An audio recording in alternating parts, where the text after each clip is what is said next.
Hello everyone, I am Pallavi Mishra and welcome back to my channel learn to teach. तो जैसा कि आप सबको पता है कि आज हम करने वाले हैं sociological perspective of education BEd semester 1 paper number 2 है ये आपका, जिसका एग्जाम आपको 16 दिसंबर का होने वाला है। ठीक है, पेपर 1 आपका हो गया है। बहुत सारे लोगों ने मुझे मैसेज करके बताया कि उनका पेपर बिल्कुल जो है ये वीडियोस के बेस्ड ही था, और जो उन लोगों ने नोट्स परचेज किया है इन्हीं जो पीडीएफ्स को, तो सेम उनको एज इट इज़ कंटेंट देखने को ही मिला। उनका पेपर बहुत अच्छा किया। बट यहाँ पर कुछ लोगों का पेपर छूट भी गया है, कोई एक दो करके क्वेश्चंस छोड़ दिए हैं।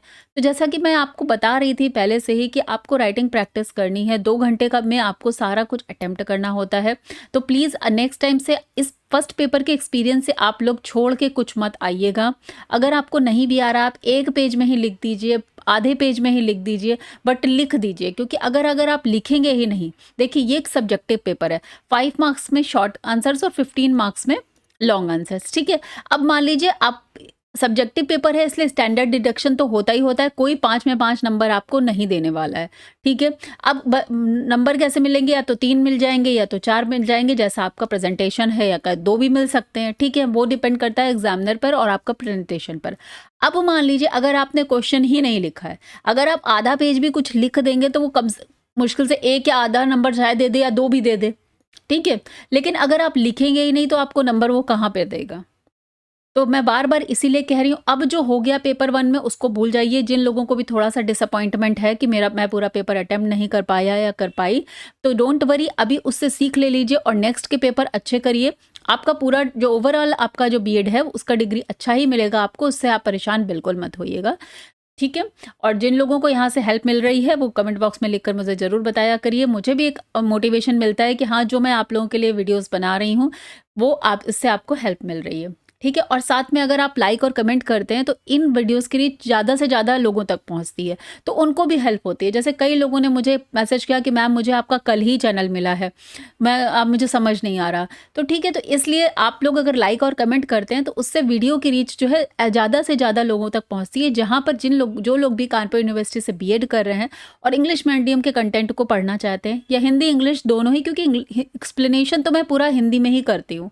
ठीक है, तो दोनों लोग समझ सकते हैं टॉपिक को, तो उन लोगों को भी हेल्प हो जाएगी अगर ये ज़्यादा से ज़्यादा लोगों तक पहुँचेगा। तो आप शेयर भी करा करिए और साथ में लाइक और कमेंट भी कर दिया करिए। चलिए, thank you so much. Video start करते हैं। अगर आप मेरे चैनल पर नए हैं और कानपुर यूनिवर्सिटी से बीएड कर रहे हैं, तो सेमेस्टर 1, 2, 3, 4 की कंप्लीट प्रिपरेशन मैं आपको इस चैनल पर कराती हूँ। तो वीडियो को आप सब्सक्राइब कर लीजिएगा, और साथ में अगर वीडियो आपको यूजफुल लगता है, इन्फॉर्मेटिव लगता है, तो एक लाइक और कमेंट कर दीजिएगा। ओके, तो let's start the video. Equality of educational opportunities. ठीक है, ये है unit 3। Okay, so equality of educational opportunity. हाँ, एक बात और थी, अगर आप लोग सिर्फ वीडियो से ही तैयारी कर रहे हैं, आपने मेरे नोट्स नहीं परचेज किए हैं, तो प्लीज़ एक कॉपी और पेन लेकर बैठिए और सारे इंपॉर्टेंट पॉइंट को नोट करते जाइए जैसे जैसे आप वीडियोस देख रहे हैं। ठीक है, okay. In the context of education, equality of opportunities means providing fair and unbiased access to quality education for all children regardless of their socio-economic background, gender, caste, religion, disability और regional identity. इन 2 lines को आप बिल्कुल रट लीजिए। आपको हर जगह यही 3 जो लाइंस लिखी हुई हैं, खूब बढ़ा बढ़ा के इन्हीं को लिखना है। ठीक है, तो कुछ देखिए, ये आपके कनेक्शन पे भी डिपेंड करता है। ये ज़रूरी नहीं होता कि आप बहुत पढ़ लें, उतना तो आप लिख भी नहीं पाएंगे ना। इसीलिए शॉर्ट फॉर्म में नोट्स पढ़े जाते हैं कि पूरी बुक ले आइए, इजी नोट्स ले आइए। अब आपके दिमाग में ही नहीं बैठ रहा है तो आप लिखेंगे कैसे? ठीक है, तो अब मैं आपको बताती भी चलूंगी कि आपको अपने जो पेपर है उसको तैयार भी कैसे करना है। लाइक यहाँ पर मैंने बोला कि ये लाइन है, 3 लाइन, तो आपको याद रखना है कि एजुकेशन में इक्वालिटी का मीनिंग यही है कि इक्वल अपॉर्चुनिटी प्रोवाइड कराना टू एवरी चाइल्ड। ठीक है, regardless their socio economic background है, जेंडर है, कास्ट है, रिलीजन है, डिसेबिलिटी है और रीजनल आइडेंटिटी है।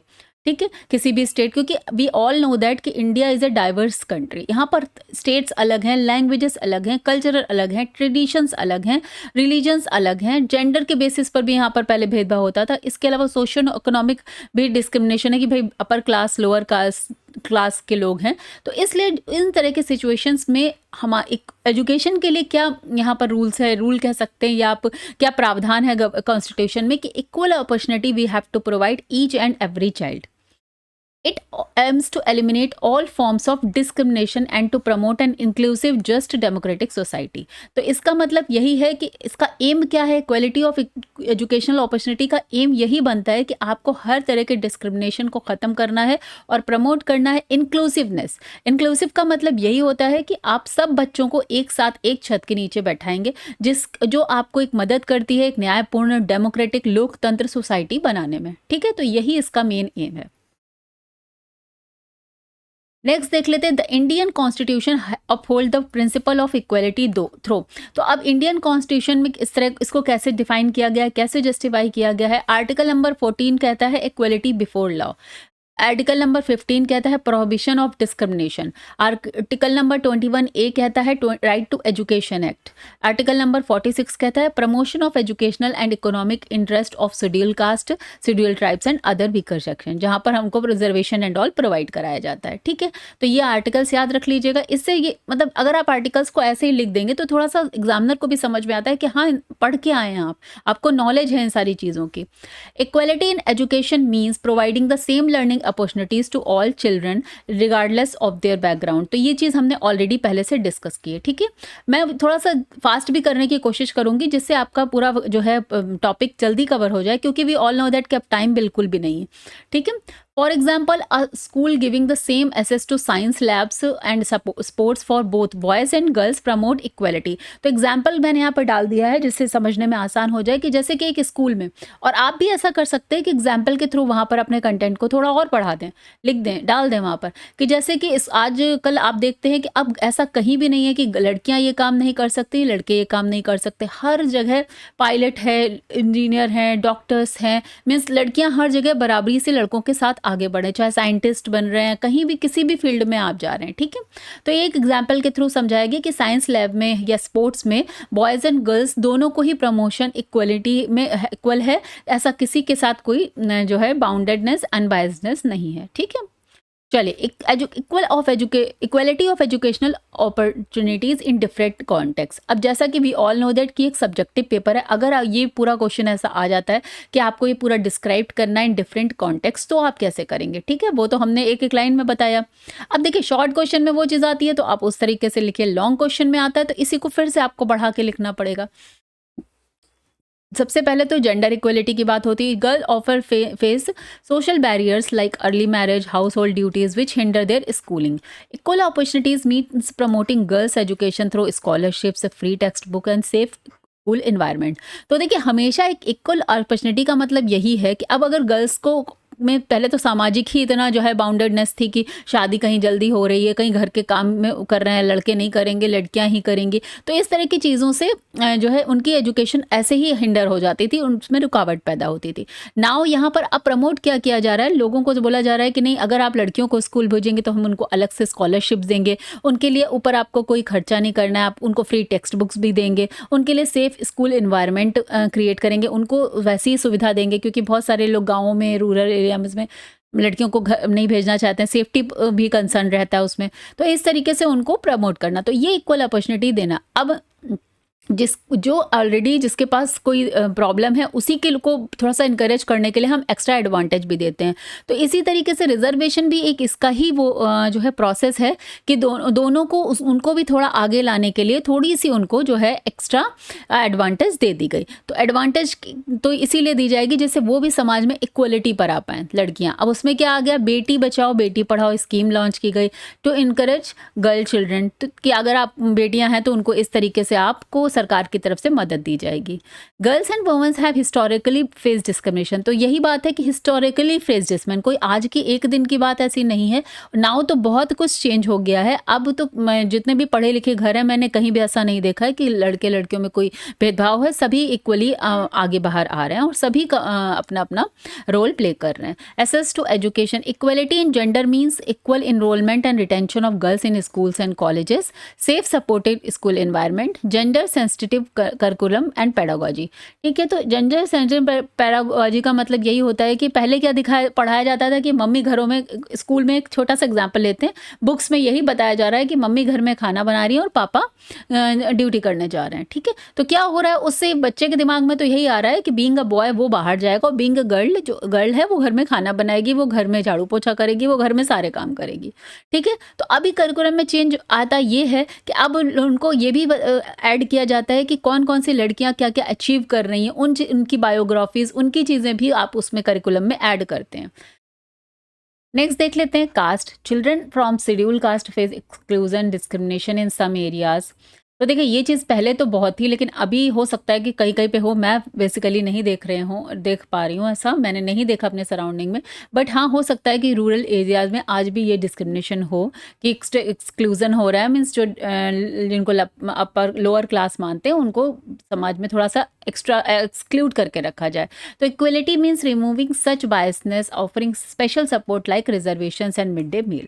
तो मैंने अभी डिस्कस किया, इसीलिए उन लोगों को रिजर्वेशन एंड प्रोवाइड कराया जाता है। A Dalit child studying freely in a common classroom with dignity shows caste equality. So we all know that अब स्कूलों में ऐसा कुछ भी नहीं बैरियर है, सारे स्कूल्स में, मतलब अगर कोई इस तरह का करेगा तो इसीलिए हमारे संविधान में उसके अगेंस्ट जो है प्राविधान भी किए गए, आर्टिकल्स ऐड किए गए, अगर कोई डिस्क्रिमिनेशन करेगा तो उनके अगेंस्ट एक्शन लिया जाएगा। क्योंकि देखिए जब तक आप एक कंट्री भी तभी डेवलप पूरी तरह से कर सकती है जब उसकी हर एक नागरिक जो है वो डेवलप्ड हो, हर एक इंडिविजुअल एजुकेटेड हो और डेवलपमेंट की जो उसकी विकास की दौड़ है उसमें शामिल हो। सभी का पार्टिसिपेशन इम्पॉर्टेंट है। Now schedule caste has been historically marginalized ensuring equality means. तो लाइक वही है कि बहुत सदियों की परंपरा चली आ रही थी, जो आफ्टर इंडिपेंडेंस धीरे धीरे उस चीज़ों को कम किया गया। Removing social biasness, prejudice in A school, providing scholarship, reservations, remedial teaching, promoting dignity and self respect for among all class। तो ये सारी चीज़ें उनको इक्वल अपॉर्चुनिटीज़ के लिए प्रोवाइड कराई गई। नेक्स्ट आता है शेड्यूल ट्राइब्स। अगेन यहाँ भी यही प्रॉब्लम थी। Tribal children often live remote areas with fewer schools, providing hostels, local teachers and curriculum in tribal language helps bridge this game. तो ट्राइब्स बेसिकली वो लोग होते थे जो, जैसे हम लोग को पता है कि बचपन में हम लोगों ने देखा है, जो जंगलों में ज़्यादा रहते थे। अब जंगल कट गए, डेवलपमेंट हो रहा है, तो वो सब कहाँ जाएंगे, उनके घर वहाँ से हट गए, तो सरकार उनको मेन लेकर आएगी मेन एरिया में। अब मेन एरिया में तो वो बहुत एक्सक्लूडेड ऑलरेडी हो जाएंगे। ठीक है, क्योंकि वो तो यहाँ पे रहे नहीं है, तो उनकी लैंग्वेज भी थोड़ी अलग है, उनकी बाकी सारी चीज़ें तो अलग रहती हैं। तो ऐसे बच्चों को जब आप स्कूल में लेकर आएंगे तो एक ब्रिज कोर्स करा दीजिए, उनको उनकी लैंग्वेज में करिकुलम को तैयार करवाइए। तो इसी का एग्जाम्पल है EMRS, आपने बहुत नाम सुना होगा, जो टीचिंग एग्जाम अभी हुआ है। Eklavya model residential schools provide education for tribal children। Clear हो गया।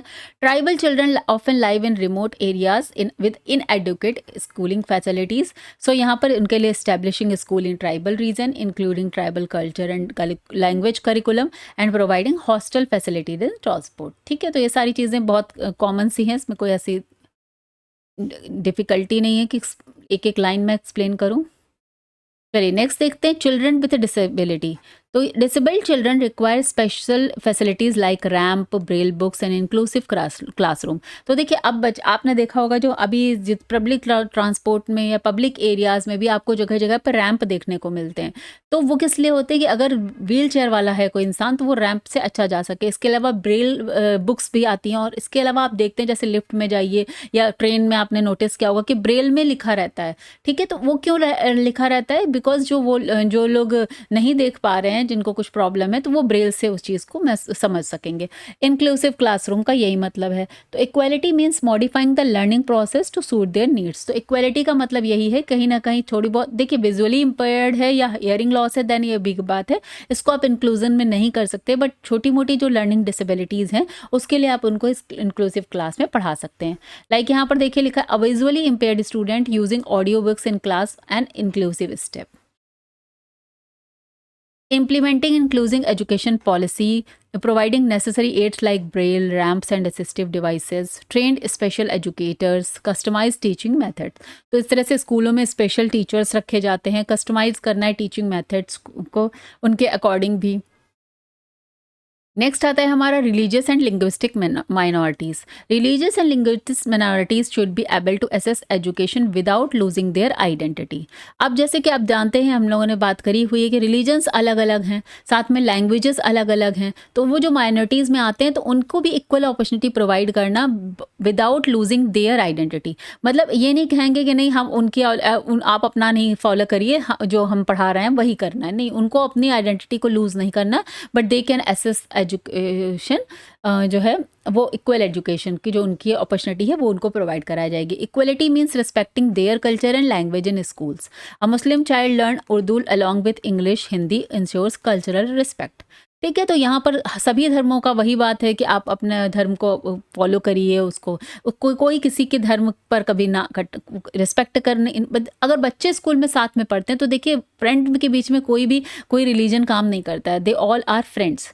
और अगर बच्चे सब एक साथ पढ़ रहे हैं तो सभी एक दूसरे के कल्चर को रिस्पेक्ट करेंगे, डाइवर्सिटी को समझेंगे, उनकी लैंग्वेज के उनके बिलीफ सिस्टम को समझते हैं।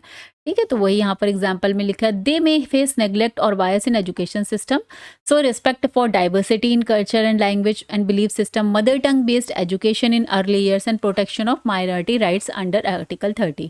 सो इसीलिए माइनॉरिटीज़ को करके कुछ राइट्स दिए गए हैं अंडर आर्टिकल 30 में, इन कॉन्स्टिट्यूशन में।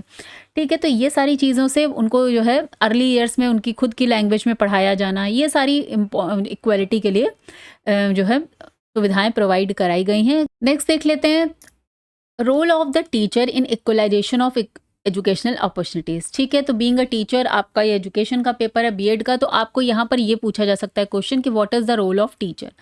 ठीक है, a teacher must treat all student fairly, use inclusive methods and encourage mutual respect. तो टीचर को पूरा फेयर रहना है, इंक्लूसिव मेथड्स को यूज़ करना है कि अगर किसी बच्चों को कोई दिक्कत हो रही, लाइक कि थोड़ा सा हियरिंग में प्रॉब्लम है या आई विज़न में उनका प्रॉब्लम है, तो उनको आप आगे बैठाइए, इनकरेज करिए म्यूचुअल रिस्पेक्ट के लिए, क्योंकि टीचर का रोल बहुत इंपॉर्टेंट हो जाता है। बच्चा जब स्कूल में जाता है, उसकी लाइफ का बहुत सारा पार्ट जो है वो स्कूल में गुजरता है और वो टीचर से ही सबसे ज़्यादा इंटरेक्ट होता है। तो एज ए टीचर आपका भी ये काम बनता है कि आप को उनको इनकरेज करना है कि वो हर अपने पीयर्स के साथ में एक म्यूचुअल रिस्पेक्ट के साथ में रहें, इंक्लूसिव मेथड्स को यूज़ करें आप। जैसे हर स्टूडेंट, ऐसा नहीं है कि अगर कोई बहुत फास्ट लर्नर है आप उसको ही प्रेज़ कर रहे हैं, आपके लिए ऑल स्टूडेंट्स आर इक्वल। आपको सभी को आगे बढ़ाने के बारे में ही सोचना है, फेयर रहना है to everyone. Teacher must avoid bias, become role model to democratic values. तो जैसा कि हमें पता है कि इंडिया एक डेमोक्रेटिक कंट्री है, यहाँ पर सभी धर्मों सभी लोगों को साथ में, और किसी के लिए किसी तरह की कोई बायसनेस नहीं है, हमारे कॉन्स्टिट्यूशन में यही बताया गया है। तो डेमोक्रेटिक वैल्यूज़ का मतलब यही होता है कि everyone has their own rights, they can express their own feelings. अपने आप को, हर किसी को अपने विचार रखने का हक है यहाँ पर, डेमोक्रेटिक वैल्यूज़। और साथ में हम वो जानते ही हैं कि गवर्नमेंट को जो हम लोग खुद सेलेक्ट करते हैं इलेक्शंस के थ्रू, यहाँ पर कोई तानाशाही नहीं है, जैसे ऑटोक्रेटिक बोलते हैं। ठीक है, तो वही रोल आपको वहाँ भी अपनाना है। Example, a teacher using group work with mixed background student promote unity and inclusion. तो आपने अगर आपने बहुत कोई ग्रुप एक्टिविटी में डाला, बच्चों को कोई वर्क प्रोजेक्ट दिया, तो उसमें मिक्स बैकग्राउंड के बच्चों को यूज़ कर लिया, तो एज ए टीचर आप ये काम कर सकते हैं। The teacher plays a central and active role in promoting equality in education. तो अभी हमने डिस्कस किया कि एज ए टीचर का रोल बहुत इंपॉर्टेंट हो जाता है। सो क्या क्या कर सकता है, create in an inclusive environment. ठीक है, तो देखिए यहाँ पर मैंने जो एक्सप्लेन किया, you can write in your own word, कोई ज़रूरत नहीं है कि बिल्कुल आप यही कॉपी करिए, आप बस ये पॉइंट्स याद रख लीजिए। रोल आता है तो आप एक इंक्लूसिव क्लासरूम का क्रिएट कर सकते हैं। एड्रेसिंग डिस्क्रिमिनेशन एंड बायसनेस, अगर कहीं पे इस तरह का कुछ हो रहा है जहाँ पर डिस्क्रिमिनेशन हो रहा है या पक्षपात हो रहा है, तो आप बता सकते हैं कि नहीं, ऐसा नहीं करना है। बच्चों के बीच में अगर ऐसी बात हो रही है तो इनको अपने लैंग्वेज में याद कर लीजिए। Treat all student equally and Fairlie, use democratic and participatory teaching methods, encourage collaboration and mutual respect. तो ये सारी चीज़ें हमने भी डिस्कस की। एड्रेसिंग डिस्क्रिमिनेशन का मतलब यही है कि be aware of social stereotype and actively challenge them, ensure no child is left out and ridiculed because of caste, gender, ability और लैंग्वेज। तो आपको ये इंश्योर करना है कि क्लास में कहीं भी कोई चाइल्ड ऐसा लेफ्ट आउट ना फील कर रहा हो because of their caste, gender, ability और लैंग्वेज। ठीक है, encourage peer support and positive attitudes, और आपस में पीयर सपोर्ट के लिए आपको बच्चों को इनकरेज करना है। अडेप्टिंग टीचिंग मेथड्स, ठीक है। अब वो हमने अभी डिस्कस कर लिया कि अगर डिफरेंट बैकग्राउंड के बच्चे हैं या डिफरेंट लर्निंग नीड्स वाले बच्चे हैं तो आपको उनके अकॉर्डिंग डाइवर्सिफाइड मेथड यूज़ करने हैं। जैसे use diverse method to cater to varied learning needs, modify content to suit learner from different background, provide extra help to disadvantage learner. तो मान लीजिए कोई बच्चा स्लो लर्नर है तो आप उसके लिए एक्स्ट्रा क्लास लगवा दीजिए, या फिर कोई बच्चा बहुत फास्ट है लेकिन दूसरों को भी क्लास में समझ नहीं आ रहा, तो दिस मीन्स ऐसा नहीं है कि अगर 40 में 10 बच्चों ने कह दिया हाँ हाँ मैम मुझे आ गया तो आप आगे बढ़ गए, ठीक है। आपको सबको साथ में लेके चलना है, तो आप उसको 2 से 3 बार रिपीट करेंगे। तो वो दोनों ही मतलब आपको एक बैलेंस बना के चलना होता है पूरी डाइवर्सिफाइड क्लास के लिए। Moral and social education promote value of equality, empathy, tolerance and justice. तो ये सारी मॉरल वैल्यूज़ इसीलिए स्कूल में दी जाती हैं, समझाया जाता है। Celebrate diversity in class through festivals, languages and traditions. तो डिफरेंट डिफरेंट फेस्टिवल्स सेलिब्रेट करे जाते हैं स्कूल में, जिससे डाइवर्सिटी को बेसिकली हम लोग सेलिब्रेट करते हैं। Encourage discussion, constitutional values and human rights. इन सारी चीज़ों के लिए क्या क्या आपके राइट्स हैं, क्या आपकी वैल्यूज़ हैं, क्या आपकी ड्यूटी है थ्रू वर्ड्स या नेशन। तो ये सारी चीज़ों को का डिस्कशन करिए, जिससे क्लास में इन बच्चों को इनकरेज होते हैं। Role model, a teacher must be a role model of fairness, discipline and dignity, ठीक है। Exhibit professional ethics in treating all student with equal respect. अब इसको कंक्लूजन में आप कैसे लिख सकते हैं? Equality of educational opportunity is not just a constitutional right but it is our moral obligation in a democratic country like India, ठीक है। क्योंकि हमारे यहाँ बहुत डाइवर्सिफाइड है, अगर आप किसी को भी बड़ा या छोटा कहेंगे तो यहाँ पर तो घर के अंदर ही लड़ाई होने की संभावना है। आप समझ रहे हैं ना ये बात कि इतने सालों का हमारे यहाँ जो रहा है गुलामी, वो क्यों रही थी? इसीलिए रही थी ना, क्योंकि हमारे ही उसमें यूनिटी नहीं थी। 300 ईयर्स तो पूरा ब्रिटिशर्स ने जो है शासन किया। उसके पहले से सोने कितने सारे अटैक्स एंड ऑल हो रहे थे, क्यों? क्योंकि हम लोग आपस में ही यूनाइट नहीं थे, इसीलिए तो ये सारी चीज़ें हो रही थी। और अब भी यही मौका है कि बाहर की कंट्रीज से हमें देखने को मिलता है। तो क्यों देखने को मिलता है कभी कभी? कि अगर हमारे खुद में ही नहीं यूनिटी होगी तो हम फिर आराम से हमें तोड़ा जा सकता है, ठीक है। तो इसलिए डेमोक्रेटिक कंट्री है, एक डाइवर्सिफाइड कंट्री है, तो यहाँ पर इक्वलिटी की बहुत इंपॉर्टेंस है। इसीलिए जब इंडिपेंडेंस के बाद सबसे पहले संविधान बना, तो जो भी संविधान के निर्माता थे उन्होंने इक्वलिटी का ध्यान रखा कि सभी को एक साथ लेकर आना है, आगे बढ़ना है। It ensures that every child irrespective of background or ability gets an equal chance to learn and succeed, ठीक है। The teacher is the key agent of translating this ideal into practice. By being sensitive, inclusive, and proactive, teachers can contribute significant to building an equitable, socially and just educational system. तो यहाँ पे हम यही देख रहे हैं, देखिए हमारा करिकुलम बिल्कुल ऐसा ही होता है कि कोई उसमें किसी के लिए कोई भेदभाव नहीं है। सब बच्चों को, सब एज ए टीचर मैं भी अभी पढ़ा रही हूँ बच्चों को, और मैं देखती हूँ कि पूरा करिकुलम ऐसा ही है। बच्चों में कोई भी ऊंच नीच, जाति पात, किसी चीज़ का भय नहीं होता। वो सब आपस में मिलजुल कर ही रहते हैं, और ऐसा ही हमारा करिकुलम भी डिज़ाइन करता है। तो एज ए टीचर ये हमारा एक बहुत मेन रोल हो जाता है कि आप कैसे बच्चों में एक यूनिकनेस, इक्वलिटी की भावना को और इनकरेज करते हैं, और उन सभी को अपने जो नेशन है उसकी भावना को ज़्यादा उनमें इनपुट करना है कि वो अपने नेशन के प्रति, देश के प्रति प्यार लेकर आगे बढ़ें, जब वो एक आगे जाके जनरेशन में एक अच्छे नागरिक बने, सिटीजन बने, और जो अपनी कंट्री के डेवलपमेंट उसके बारे में फोकस्ड हो। चलिए, तो ये तो हो गया पूरा आपका। नेक्स्ट आता है यूनिवर्सलाइजेशन ऑफ एजुकेशन। बहुत इंपॉर्टेंट टॉपिक है, इससे भी क्वेश्चन आया हुआ है।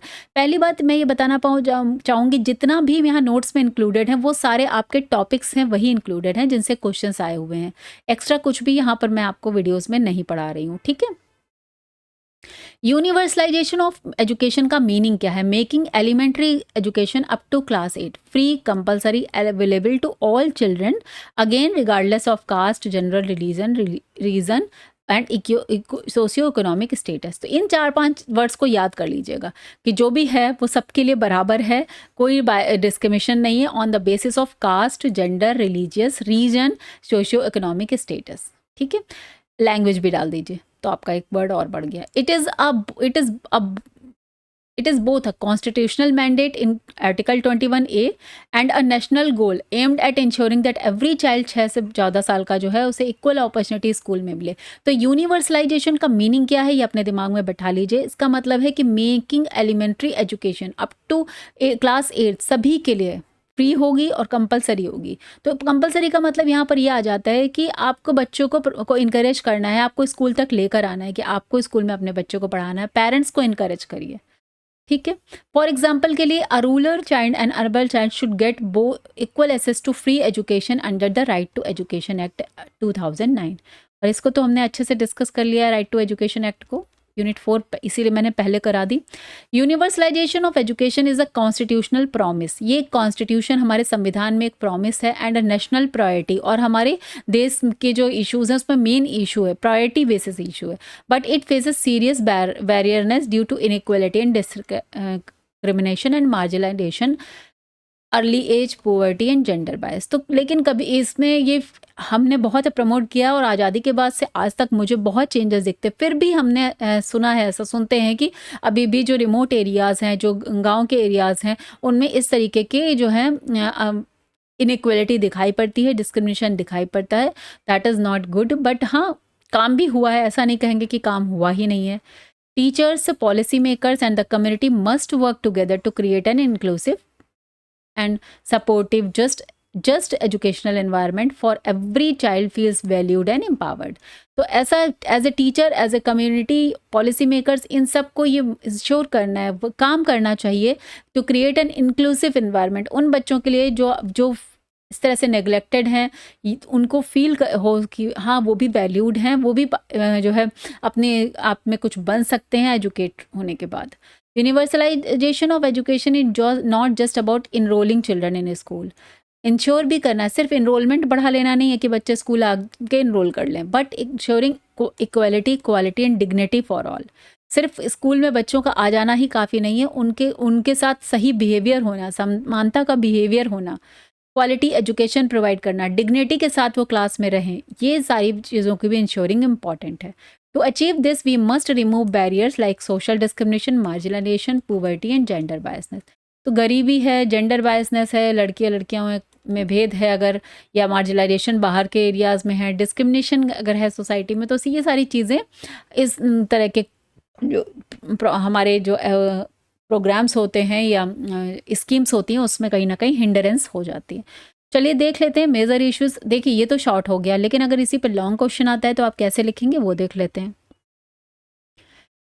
Major issues and concept hindering universalization. अब ये यूनिवर्सलाइजेशन के रास्ते में कौन कौन आ रहा है, कौन कौन से इश्यूज हैं वो देख लेते हैं।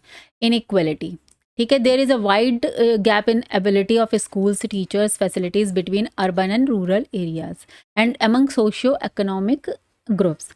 तो यहाँ पर बेसिकली इनइक्वालिटी किस रूप में आ जाती है, इस रूप में नहीं आती कि उनको नीचा समझा जाता है, ऊंचा समझा जाता है। हो क्या जाता है कि अर्बन में बहुत सारे स्कूल्स आपको मिलेंगे, लेकिन रूरल एरियाज़ में 1-2 स्कूल मिलेंगे, और वो भी इतने दूर हैं कि बच्चे वहाँ तक पहुँच ही नहीं पा रहे हैं, ठीक है। तो ये क्या है, ये भी काइंड ऑफ इनइक्वालिटी हो गई। भाई किसी को प्रॉपर अपॉर्चुनिटी मिल रही है, किसी को अपॉर्चुनिटी ही नहीं मिल रही है, तो वो दोनों आपस में कम्पीट कैसे कर सकते हैं, ठीक है। तो ये भी एक काइंड ऑफ इनइक्वालिटी में आ गया। Poor children or those from backward areas often lack access to quality education. Inequality exists in educational opportunities due to difference in socio-economic status. तो ये सारी चीज़ें already discussed हैं। Urban and rich children get better facilities than rural and poor children. तो ये तो हम सबको पता है, इसको डिस्कस क्या करना। एग्जाम्पल क्या है, tribal student may have to walk 5 kilometre to reach the nearest school unlike urban children. अब अर्बन चिल्ड्रन तो सारे बस में बैठते हैं और बढ़िया आराम से, कहीं कहीं पे यही एक इसी को एक इनइक्वालिटी बोलते हैं ना, कि कहीं कहीं इतनी सुविधाएं हैं कि बच्चे बसेस में, एसी बसेस में जा रहे हैं, एसी क्लासरूम में पढ़ रहे हैं, और कहीं कहीं उनको पैदल चल के ही अपने स्कूल तक जाना पड़ रहा है। तो ये है ना इनइक्वालिटी कहीं ना कहीं। Private schools in cities have smart classes but village school may not even have black boards. These are the example of inequality. तो यही हिंडर करता है यूनिवर्सलाइजेशन ऑफ एजुकेशन में। काम होता है, लेकिन since we all know that कि इतना बड़ा देश है, उसमें इतनी जनसंख्या है, तो चीज़ें पहुंच रही हैं, और पूरा सिस्टम भी अगर सभी को अच्छे तरीके से काम करे तो शायद एक ना एक दिन ये सब पूरा अचीव भी हो जाएगा। बट ठीक है जो हो रहा है। डिस्क्रिमिनेशन, तो इसीलिए एज ए टीचर ये सारी चीज़ें एक हर इंसान को पढ़ाया जा रहा है कि जब आपको ऐसा कहीं मौका मिल रहा है तो आपके अगर पावर में वो चीज़ है तो आप भी उसको सपोर्ट करें। फिर इनइक्वालिटी को कम करने में आप कैसे मदद कर सकते हैं वो देख सकते हैं आप, ठीक है, इसीलिए इस तरह के टॉपिक्स को एज एट, क्योंकि टीचर का बहुत बड़ा रोल होता है, आप जाते हैं बच्चों से डायरेक्ट इंटरेक्ट होते हैं और बच्चे ही हमारे फ्यूचर जनरेशन है। डिस्क्रिमिनेशन हो रहा है, स्टूडेंट में face discrimination on the basis of caste, religion, gender, language within school premises. तो ये अगर हो रहा है तो एज ए टीचर अगर आपको कहीं दिख रहा है तो आपको इसको रोकना है। Their impacts their confidence, participation, intention school.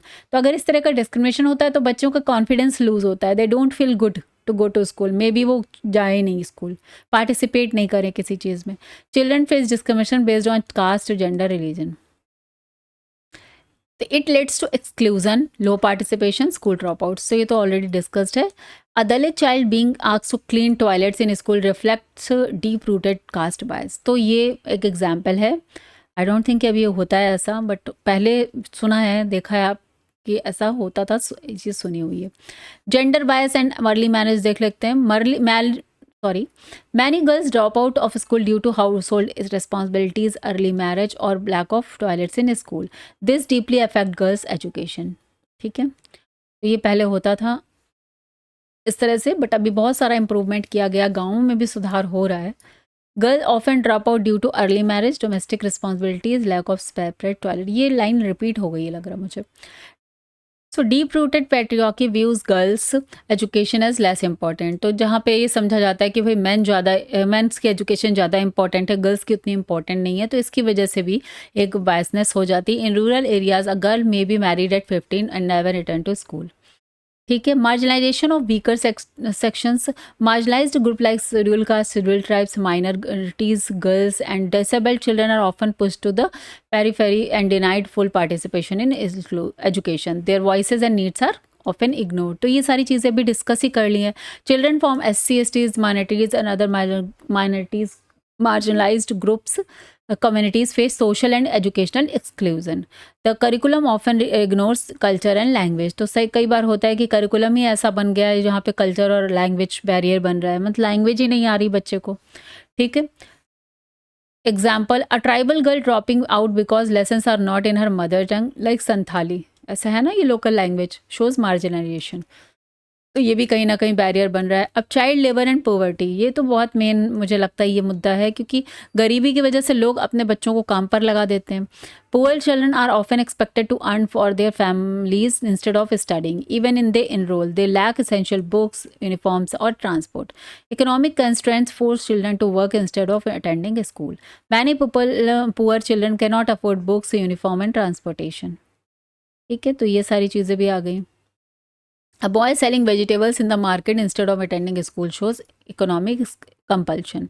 ठीक है, तो बच्चे अगर कमा रहे हैं, क्योंकि लोगों को भी लग रहा है भाई घर में खाने कोई नहीं है, बच्चे तो कमाएंगे तो उनसे थोड़ी हेल्प हो जाएगी, पढ़ लिख कर वो क्या ही बन जाएंगे, ऐसे लोगों के व्यूज़ होते हैं पेरेंट्स के जो गरीबी में भी जी रहे हैं। Language and cultural barriers again, children are from tribal और minority communities may not understand the official medium of instruction, causing learning difficulties and drop out rate. तो समटाइम्स ये होता है, यहाँ तक कि हिंदी और इंग्लिश में भी इतना ज़्यादा स्ट्रगल है कि हिंदी मीडियम वाले हैं तो वो इंग्लिश की लैंग्वेज को भी उतना अच्छे से नहीं समझ पा रहे हैं। तो समझिए जो एकदम ही लोकल लैंग्वेज से आया है तो उसको तो कितनी ही दिक्कत हो रही होगी। ओके, तो यही सारी चीज़ें हैं जो कहीं ना कहीं बैरियर बन जाती हैं। A tribal child speaking Gondi language है जो ये लोकल में struggle in Hindi medium classroom. The media of instruction may not match the child's mother tongue, specially for tribal and minority children. और नेक्स्ट आ गया lack of inclusive infrastructure, disabled children may face due to absence of ramps, special educators और learning aids. Schools are not always design for inclusive education. तो सिर्फ देखिए, ये हम सभी जानते हैं कि प्रावधान तो बनते ही हैं, रहते हैं, गवर्नमेंट की तरफ से स्कीम्स आती रहती हैं, पॉलिसीज आती रहती हैं, लेकिन वो ग्राउंड पे कितना आती हैं। ठीक है, तो वही बात है यहाँ पर कि हो सकता है कि भाई डिसेबल्ड चिल्ड्रन है लेकिन उसको स्कूल में रैम्प ही नहीं है, अगर पैरों में उसके प्रॉब्लम है, स्पेशल एजुकेटर्स नहीं है, तो इस केस में क्या होगा, वो बैरियर की तरह काम करेगा, वो स्कूल छोड़ देगा, पढ़ने नहीं जाएगा। इसके अलावा दीज चिल्ड्रंस इधर एक्सक्लूडेड और पुस्ड इनटू सेपरेट स्कूल। तो कई बार एक्सक्लूड होते हैं और कई बार सेपरेट स्कूल्स में जाते हैं, अगर वो अफोर्ड कर सकते हैं तो। A child in a wheel chair missing school daily because there is no ramp और एलिवेटर। ठीक है, ठीक है, तो ये हमने पढ़ लिया कि क्या मेजर इश्यूज हैं और क्या हिंड्रेंस है, और अब हम लोग पढ़ लेते हैं main problems in universalization of education. देखिए, एक तरह से हिंड्रेंस, मेजर इश्यूज और प्रॉब्लम सेम ही है, बट टॉपिक अलग से दिया था आपके यूनिट में, इसलिए मैंने इसको इंक्लूड किया है। जैसे हाई ड्रॉप आउट रेट, अब ड्रॉप आउट के क्या क्या रीजन है वो ऑलरेडी हम पढ़ के आ ही रहे हैं। Poor infrastructure, lack of proper building, toilet, teaching materials, teachers shortage, many schools lack trained और motivated teachers, low quality of education, even enrolled children may not learn properly due to poor teaching। ठीक है, तो these are the main problem. Socio economic culture barriers हमने अच्छे से पढ़ लिया है। Lack of community awareness, parents ही अवेयर नहीं है, इंपॉर्टेंस ही नहीं समझ पा रहे हैं वॉट एजुकेशन की। और सिक्योरिटी एंड सेफ्टी इश्यूज, ये भी हमने पढ़ा है, स्पेशली फॉर गर्ल्स। तो ये सारी चीज़ें ऑलरेडी पढ़ लिया है। नेक्स्ट आता है हमारा conclusion. Universalization of education is essential for building an equitable, democratic and development nation. ठीक है, जरूरी नहीं कि आप कंक्लूजन को हेडिंग ही डालें, लेकिन आप इस पैराग्राफ चेंज करके भी लिख सकते हैं। But it requires overcoming deep rooted social inequalities, cultural practice and economics constant, effective implementation of policies, continuity, community participation, teachers active involvement are key to achieving this noble goal. तो आप देखिए, जितना हमने पढ़ा उसी को कंक्लूड करके यहाँ पर लिख दिया है। ठीक है, तो इस तरीके से आपका कंटेंट इंक्रीज हो जाता है और आपको बहुत ज़्यादा नया पढ़ने की ज़रूरत नहीं होती है। तो यूनिवर्सल ऑफ एजुकेशन बहुत इंपॉर्टेंट है, किस लिए चीज़ के लिए? For equability, democratic and developed nation के लिए बहुत इंपॉर्टेंट है। और इसके लिए हमें क्या ज़रूरत है? हमें ओवरकम करना है अपनी जो deep rooted social inequalities, cultural practice, economic constraints हैं, बैरियर्स हैं, अपर क्लास, लोअर क्लास, गरीबी, इन सब सी चीज़ों से बाहर निकलना है। सबको वो इक्वल मौका मिलेगा, तभी तो हमारे वो सभी एक जब स्टैंड पर आएंगे, तभी तो हमारे जो देश का डेवलपमेंट है डेवलप होगा, तभी वो कंट्री के जो डेवलपमेंट में वो भी अपना पार्टिसिपेशन कर पाएंगे, दे पाएंगे, सहयोग दे पाएंगे और आगे बढ़ पाएंगे। तो this is the main universalization of education. मुझे पूरा कल आपको इस पर क्वेश्चन देखने को ज़रूर मिलेगा। चलिए आगे बढ़ते हैं। Role of teacher in linkings school, role of teacher in linking school and society. Last 2 time से मुझे दिख रहा है ये क्वेश्चन आया हुआ है पूरा इसी तरीके से, तो चलिए इसको भी कर लेते हैं। A teacher is not just a knowledge provider but a bridge between the school and the large society. तो जैसा कि अभी हमने डिस्कस किया कि एज ए टीचर आपका बहुत बड़ा रोल हो जाता है स्कूल और सोसाइटी को लिंक करना। ठीक है ना, सिर्फ आप नॉलेज प्रोवाइडर नहीं हैं, आप अपने स्कूल और सोसाइटी के बीच में एक ब्रिज का काम करते हैं, पुल का काम करते हैं। Education is a social process and the teacher plays a key role in making learning relevant to real life community needs। तो कम्युनिटी में जो उसके सोशल लाइफ में, रियल लाइफ में उसको जो नीड है, उसको कैसे वो अचीव कर सकता है थ्रू एजुकेशन, यही मेन काम होता है टीचर का। Teacher connects the goal of the school with the aspiration, values and challenges of the community. तो कम्युनिटी के जो चैलेंजेस हैं, जो वैल्यूज़ हैं, इंस्पिरेशन है, उसको स्कूल को दोनों को इंक्लूड करके, इंटीग्रेट करके वो जो है इस एजुकेशन प्रोवाइड करता है। इसमें सबसे मेन काम क्या होगा? Socializing agent. Teacher help student to understand, adopt social values, traditions and responsibilities through curriculum and interaction. They build awareness of social norms and duties. तो वही है कि आपके सोशल वैल्यूज़ को, जो भी एक मॉरल वैल्यूज़ पढ़ाते हैं, इसके अलावा हर रिलीजन के बारे में पढ़ाते हैं, कल्चर के बारे में पढ़ाते हैं, ट्रेडिशंस बताते हैं। तो इससे क्या होता है, एक टीचर हेल्प करता है स्टूडेंट को अंडरस्टैंड करने में, अडॉप्ट करने में, डिफरेंट टाइप की जो डाइवर्सिफिकेशन है उसको अडेप्ट करने में टीचर बच्चे की मदद कर सकता है, उसको अवेयर कर सकता है कि what are the duties, what are the rights, everything, and what are the society norms, इसके बारे में उसको अवेयर कर सकता है। Teaching civic sense, environmental protection, gender equality in classroom. तो इस तरीके से टीचर। नेक्स्ट आता है community resource mobilizer. Community resource mobilizer की तरह भी टीचर का रोल बनता है। Teacher involve community member in school activities like cultural functions, aware campaigns and local resources use. Example के तौर पे inviting a local doctor to speak on health during school health week. तो इस तरह से कम्युनिटी मोबिलाइजर का भी काम करता है।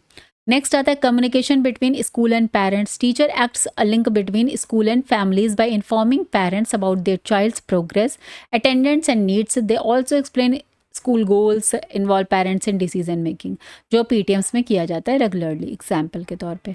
नेक्स्ट देख लेते हैं एजेंट ऑफ सोशल चेंज। अब सोसाइटी में जो चेंजेस हो रहे हैं, तो एक तरह से उसका एजेंट के तौर पे भी काम करता है। Like teacher promotes awareness about social issues such as child marriage, dowry, untouchability, superstitions through class discussion and community program. तो हमें पता ही है कि अगर बच्चों के घरों में कोई इशू हो रहा है तो सबसे पहले आके टीचर को ज़रूर बताते हैं, या टीचर को पता चल जाता है, जब क्लासरूम में हो जाता है कि किसी के यहाँ क्या इशू चल रहा है। तो उसके लिए तो उनको उस प्रॉब्लम को समझना, उसके बाद उसके अकॉर्डिंग क्लास में डिस्कशन करना, कम्युनिटी प्रोग्राम करना, rallies with students against child labour, तो ये सारी चीज़ें से वो एक तरह से सोसाइटी के लिए, सोशल चेंज के लिए भी एजेंट का काम कर सकता है। Encouraging community participation. Teachers promote community involvement in school development through management committees, fundraisers, and local projects. Engaging village elders in improving school infrastructure. तो टीचर जो गांव में है वो इस तरीके से जो सरपंच हैं या स्कूल मैनेजमेंट कमिटीज़ हैं, फंडराइजर्स हैं, लोकल प्रोजेक्ट के लिए, स्कूल डेवलपमेंट के लिए भी काम कर सकता है। इसके अलावा promoting local knowledge and culture. Teacher incorporate local culture, languages, skill in teaching to make learning more meaningful, rooted in the child's environment, including folk tales and festivals in language lessons. तो language के lessons में teacher जो है वो local culture को, language को, skills को भी incorporate कर सकता है। ठीक है, इसके बाद आता है lifeline educator for the community. Teachers contribute to adult education, literacy campaigns, awareness programs for parents and other community members.